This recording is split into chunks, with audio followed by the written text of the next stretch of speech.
අද අපි කතා කරන්න යන්නේ හරිම ඉන්ට්‍රෙස්ටිං මාතෘකාවක් ගැන. ඒ තමයි අපේ මොළයට Tamanවම වෙනස් කරගන්න තියෙන අර පුදුම හැකියාව. ගොඩක් අය හිතාගෙන ඉන්නේ අපේ මොළය කියන්නේ ඉපදුනාට පස්සේ ලොකු වෙනසක් වෙන්නේ නැති දෙයක් කියලා නේද? හරියටම ගලක් වගේ කියලා. ඒත් අද අපේ අතේ පේන මූලාශ්‍ර බැලුවම පේනවා ඒක කොහෙත්ම ඇත්තක් නෙවෙයි කියලා. අපි මේ ගැඹුරු විමසුම පටන් ගන්නේ ජීව විද්‍යාවේ මූලිකම සංකල්පවලින්. හැබැයි අපි මේක නවත්වන්නේ අති නවීන කෘත්‍රිම බුද්ධිය, ඒ කියන්නේ AI ගාවෙන්. මේක ජීව විද්‍යාකාරයෙකුට විතරක් සීමා වෙලා නේද? හරි. එහෙනම් අපි ඉස්සෙල්ලම මේ කතාවේ ප්‍රධාන චරිත දෙක අඳුනගමු. හොඳයි. එකක් තමයි නියුරෝප්ලාස්ටිසිටි. අනික නියුරෝජෙනෙසිස්. ඒ වචන දෙක ටිකක් විද්‍යාත්මකයි වගේ ඇහෙන්නේ. අපි ඒක සරල කරගමු. අනිවාර්යයෙන්ම නියුරෝප්ලාස්ටිසිටි කියන්නේ හරිම සරලව අපේ මොළයේ දැනටමත් තියෙන ස්නායු සම්බන්ධතා, ඒ කියන්නේ පාරවල් වගේ තියෙන ඒවා වෙනස් කරගන්න තියෙන හැකියාව. ශක්තිමත් කරනවා නැත්නම් අලුත් පාරවල් හදනවා වගේ දෙයක්. හැබැයි නියුරෝජෙනෙසිස් කියන්නේ අලුතෙන්ම ස්නායු සෛල, ඒ කියන්නේ නියුරෝනම ඉපදෙන එක. හරි. එතකොට මේක හරියට පරිගණකයකට කරන අප්ග්‍රේඩ් එකක් වගේ. නියුරෝප්ලාස්ටිසිටි කියන්නේ දැනට තියෙන සොෆ්ට්වෙයාර් එකට අප්ඩේට් එකක් දෙනවා වගේ. තියෙන දේවල් ඔප්ටිමයිස් කරනවා. ඔව්.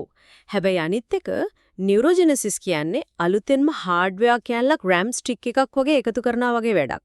ඒක නියම උපමාවක්. හරියට මේක තමයි. ඉතින් අර software update එකේ කියන්නේ neuroplasticity ගැන තව ටිකක් කතා කළොත් ඒක හැම වෙලේම අපිට හොඳ විදිහටම වෙන්නේ නැහැ. ඒ කොහොමද? මොළය Tamanවම අප්ඩේට් කරගන්න එක නරක වෙන්න පුරුවන්ද? පුරුවන්. හොඳ පෙත්ත අපි දන්නවා. බයිසිකලයක් පදින්න ඉගෙන ගන්න එක.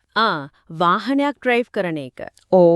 මුලදී අපි හැම චලනයක් ගැනම හිතුවට පස්සේ ඒක මසල් මෙමරි එකක් වෙනවා. ඒ කියන්නේ මොලේ ඒකට ආධාර ස්නායුපතය හරිම කාර්යක්ෂම කරලා. ඒක හොඳයි. එතකොට නරක පැත්ත? නරක පැත්ත තමයි නිදංගත වේදනාව. ඒ කියන්නේ chronic pain කියන తত্ত্বය. ඒ කියන්නේ දිගටම තේර කොන්ද කැක්කුම වගේ දේවල්ද? ඒකටයි මේ මොලේ වෙනස් වීමටයි තියෙන සම්බන්ධය මොකද්ද? සම්බන්ධය තමයි හැමදේම. හිතන්නකෝ ස්ටීරියෝ එකකේ වොලියුම් කන්ට්‍රෝල් එක කැඩිලා ඒක උඩරිම මට්ටමේ හිර වෙලා කියලා. එතකොට පොඩි සද්දයක් වුණත් කන් වැදිලා යන සද්දට ඇහෙනවා. හරියටම. නිදංගත වේදනාවේදී මොළයට වෙන්නේ ඒ වගේ දෙයක්. ස්නායු පද්ධතිය අධිසංවේදී වෙනවා. මූලාශ්‍රවල මේකට කියන්නේ central sensitization කියලා. ඒ කියන්නේ මොළය වැරදි අප්ඩේට් එකක් කරගෙන. ඔව්. සාමාන්‍ය ස්පර්ශයක් පවා දරුණු වේදනාවක් විදියට මොළය තේරුම් ගන්න පටන් ගන්නවා. අතක්පයක් නැති වුණු කෙනෙකුට ඒ නැති වුණු අතපය රිදෙනවා වගේ දැනෙන ෆැන්ටම් පේන් කියන තත්ත්වයටත් හේතුව මේකමයි. ඒක නම් ඇත්තටම පුදුමයි. ඉතින් අපි උපදින්නේ අපිට ජීවිත කාලෙටම ඕන මොළයේ සෛල ඔක්කොම එක කියන කතාව එතකොට බොරුවක්ද? සම්පූර්ණ බොරුවක්. ඒක පරණ මතයක්. අලුත්ම පර්යේෂණ වලින් ඔප්පු වෙලා තියෙන්නේ නියුරෝජෙනෙසිස්. ඒ කියන්නේ අලුත් මොළයේ සෛල හැදෙන එක අපි ජීවත් වෙලකම්ම සිද්ධ වෙනවා කියලා. හැබැයි ඉතින් වේගය අඩු වෙනවා ඇති නේද වයසත් එක්ක? ඔව්. වේගය අඩු වෙනවා. ඒ වගේම අපේ ජීවන රටාව මේකට කෙලින්ම බලපානවා. අධික ආතතිය, සීනි, මද්යසාර බහුල ආහාර රටාවන් මේ අලුත් හાર્ඩ්වෙයාර් එකතු වෙන එකට බාධා කරනවා. හරි. එතකොට මේව නිකම්ම විද්‍යාගාරවල තියෙන સિદ્ધාන්ත නෙවෙයිනේ. එදිනදා ජීවිතේ මේ දේවල් වෙනවා කියලා ඔප්පු කරන්න පුළුවන් උදාහරණ තියෙනවද? ඕන තරම්. හොඳම උදාහරණයක් තමයි එලිනෝ මැග්වයර් කරපු ලන්ඩන් කුලිරත රියදුරන්ගේ අධ්‍යයනය. අර ලන්ඩන් නගරේ පාරවල් ජාලේ එක හරිම සංකීර්ණයි කියනෝ නේද? ඔව්. මේ රියදුරන්ට ඒ පාරවල් දහස් ගානක සිටියම සම්පූර්ණයෙන්ම කටපාඩම් කරන්න වෙනවා. මැග්වයර් හොයාගත්තා මේ විභාගයේ පාස් වුණු රියදුරන්ගේ මොලේ මතකයට ආදාළ හිපෝකැම්පස් කියන කොටස සාමාන්‍ය මිනිසුන්ට වඩා භෞතිකවම විශාල වෙලා තියෙනවා කියලා. මොකක්? ඒ කියන්නේ නිකම්ම සිතියමක් පාඩම් කරන එකේ මොලේ හાર્ඩ්වෙයාර් එකේම සයිස් එක වෙනස් වෙනවා. ඒක නම් මාරයි. ඔව්. හරියට ජිම් ගිහින් බයිසෙප්ස් හදනවා වගේ මොලේ එක්සර්සයිස් කරලා මොලේ කොටස් විශාල කරගන්නවා වගේ වැඩක්. හරිම පුදුමයි. තව හොඳම උදාහරණයක් තමයි අලුත් භාෂාවක් ඉගෙන ගන්න එක.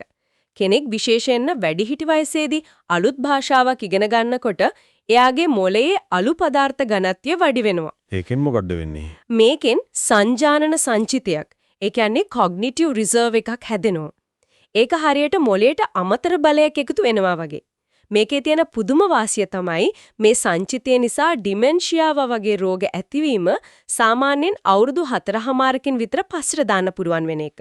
ඒක ඇත්තටම ලොකු දෙයක්. මොළයට වෙන හානි වලින් සුවය ලබද්දීත් වෙන්නේ මේ වගේම දෙයක් වෙන්නේ නැති නේද? ඔව්. ආඝාතයක් ඒ කියන්නේ ස්ට්‍රෝක් එකක් වගේ දෙයකින් මොලේ එක පැත්තකට හානි වුණාම මොලේ නිරෝගී කොටස් හානි වුණු කොටසෙන් කරපු වැඩ ටික බාර ගන්නවා. අලුත් සම්බන්ධතා හදා ගන්නවා. හරියටම අර ෆැන්ටම් ලිම් වේදනාවට දෙන මිර තෙරපි කියන ප්‍රතිකාරයත් මේකේ තවත් පැත්තක්. ඒකෙදි කරන්නේ නැති වුණු අත තියෙන තැනට කණ්ණාඩියකින් නිරෝගී අතේ ප්‍රතිබිම්බේ පේන්න සලස්වනවා. එතකොට මොලේ හිතනවා මගේ අත තාම තියෙනවා ඒක හොඳින් ක්‍රියා කරනවා කියලා. ඒ කියන්නේ මොලේ රවට්ටලා වැරදි ස්නායුපත අක්‍රිය කරනවා. ඔව්. ඒ වගේම තමයි අන්ධ කෙනෙක්ගේ පෙනීමට අදාළ මොලේ කොටස දෘශ්‍යබාහිකය නිකම්ම නාස්ති වෙලා යන්නේ නැහැ. ඒක වෙනත් සංවේදනවලට විශේෂයෙන්ම ශබ්දය පාවිච්චි කරලා අවට පරිසරය මවා ගන්න. ඒ කියන්නේ එකෝ ලොකේෂන් වලට නැවත පාවිච්චිට ගන්නවා. මොලේ නාස්තියට කැමැතිම නැහැ. පුදුමාකාර විදිහට අනුවර්තනය වෙන තමන්ම අලුත් වෙඩියා කරගන්න පද්ධතියක්. ඉතින් අපේ මොළය මේ වගේ සුපිරි යන්ත්‍රයක් නම් AI පරිේශකයන් මේ ජීව විද්‍යාත්මක බ්ලූප්‍රින්ට් එක දිහා බලාගෙන අපිටත් මේ වගේ දෙයක් හදන්න බැරිද කියලා අහන්න එක පුදුමයක් නෙවෙයි. අපි මේ පැත්තට හැරමු. හොඳයි. මේකට අපිට ඇලි සිනැප්ටික් ප්ලාස්ටිසිටි ඇන්ඩ් මෙමරි කියන පරිේශන පත්‍රිකාව උදව් වෙනවා. මේ පරිේශකයන් උත්සාහ කරන්නේ මතකය කියන දේ. ඒ කියන්නේ නියුරෝන අතර සම්බන්ධතා ශක්තිමත් සහ දුර්වල වෙන එක ගණිතමය ආකෘතියකින් පැහැදිලි කරන්න. ඒ කියන්නේ මතකය කියන දේ ගණන් හදනවා වගේ දෙයක් කරන්න හදනවා. ටිකක් සංකීර්ණයි වගේ නේද? ඔව් ඒකේ අදහසේ හරිම සරලයි. හෙබියන් රූල්ස් වගේ පරණ ආකෘතිවල තිබුණු ලොකුම ගැටලුවක් තමයි ඒ ආකෘතිවල ස්නායු සම්බන්ධතාවල ශක්තිය, ඒ කියන්නේ weights සීමාවක් නැතුව වැඩි වෙන්න පුළුවන් වීම. ඒක හරියට එකම දේ නැවත නැවත හිතුවම මේ මතකය අනන්තය දක්වා ශක්තිමත් වෙලුවා වගේ. ඒත් ඇත්ත ජීවිතේ හැම වෙන්නේ නැහනේ. වෙන්නේ නැහැ. ඇලේ ආකෘතිය මේකට විසඳුමක් ගෙනවා. ඒක පාවිච්චි කරනවා රේඛීය නොවන සාධකයක්. හරි. රේඛීය නොවන කියන එක මට පැහැදිලි නෑ. ඒ කියන්නේ මොකද ඇත්තටම වෙන්නේ? හිතන්නකෝ මිත්‍රත්වයන් ගැන. ඔයා නිතරම හම්බ වෙන කතා කරන යාළුවොත් එක්ක තියෙන සම්බන්ධය හරිම ශක්තිමත්. ඒක තමයි මතකය.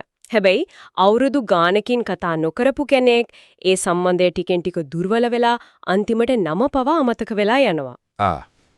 ඒක නම් පැහැදිලි. ඇලේ ආකෘතිය කරන්නේ ඒ වගේ දෙයක්.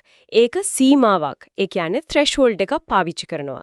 ඒ සීමාවට උඩින් තියෙන සම්බන්ධතා, ඒ කියන්නේ නිතර පාවිච්චි වෙන මතකයන් තව තවත් ශක්තිමත් වෙනවා. හැබැයි සීමාවට පහලින් තියෙන පාවිච්චි නොකරන සම්බන්ධතා ටිකෙන් ටික මැකිලා යනවා. ඒ තමයි අපිට දේවල් අමතක වීම. මේක use it or lose it කියන මූලධර්මය ගණිතමය විදිහට ක්‍රියාත්මක කිරීමක්. ඒක මතකයේ ක්‍රියා කරන විදිහ ගැන වඩා තාත්වික ආකෘතියක්. හැබැයි ඉතින් අද තියෙන AI දිහා බැලුවම තියෙන ලොකුම ප්‍රශ්නයක් තමයි මේ අමතක වීම. අපි chatbot එකක් එක්ක විනාඩි 5ක් කතා කරොත් ඒක අපි මුලින් කතා කරපු දේවල් අමතක කරවා නේද? ඔව්. ඒ AI ඉගෙන ගන්න එකපාර ලুকু දත්ත කට්ටලයකින් අපි වගේ දිගටම අත්දැකීම් වලින් ඉගෙන ගන්නෙ නෑ. එහෙමත් නැත්නම් අපි මේ ඉගෙනීමේ වේගය වැඩි කරන්න, අපේ මොළය ඔප්ටිමයිස් කරන්න AI එකට උදව් කරන්න පුළුවන් වෙයිද? අපි නිර්මාණය කරන දේ අවසානයේදී අපිවම තේරුම් ගන්න අපිට උදව් කරන තැනකට අපි ඇවිත් තියෙනවා. ඒක තමයි මේ කතාවේ තියෙන ඇත්තම පුදුමය.